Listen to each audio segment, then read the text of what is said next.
Yun mga buddy, magandang araw. Napanood nyo mga buddy yung yung ka-59 natin na naagawa ng gamit habang natutulog sa duty. Yan.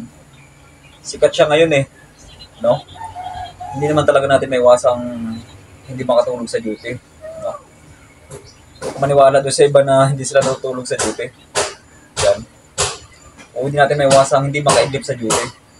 Normal lang sa ating mga kaidlip sa duty, pero dapat ay alerto pa rin tayo. No? Kahit makaidlip tayo sa duty, ay dapat alerto pa rin tayo. Totoo yan, lalo na panggabi ako. Lalo ngayon sa nilipatan ko bagong pwesto. Ba, swerte ka na lang makaidlip ng mga 30 minutes At least, may idlip pa rin, no? Hindi talaga totoo yung sinasabi nilang hindi nakakaidlip sa buong duty.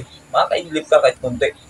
Ako nga nakakaidlip ng 30 minutes Ayan, kahit yung aking posting itabing kalsada, no? Pero alerto ka pa rin dapat. Kahit naka-duty ka. Kung makakaidlip ka man, dapat alerto ka pa rin.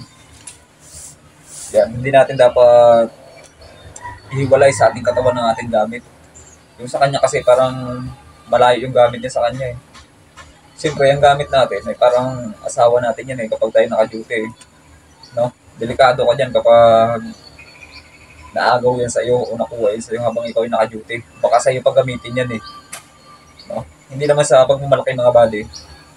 Sa mga pinagdaanan kong posting, alam nila kahit nakakaidlip ako sa duty, kung saan gumagalaw itong aking kamay alerto to yung mga body. Alerto to. Totoo yan mga body. Alerto to ang aking mga kamay na ito. No? Ako patunayan niya ng mga nadaanan kong posting dahil minsan nakaidlip ako sa aking posting. No? Bigla lang itong diba?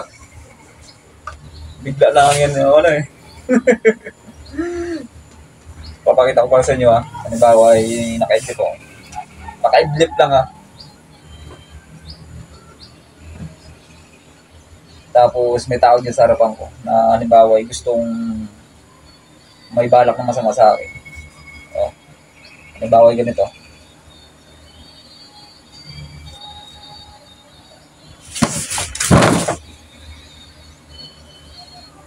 Diba?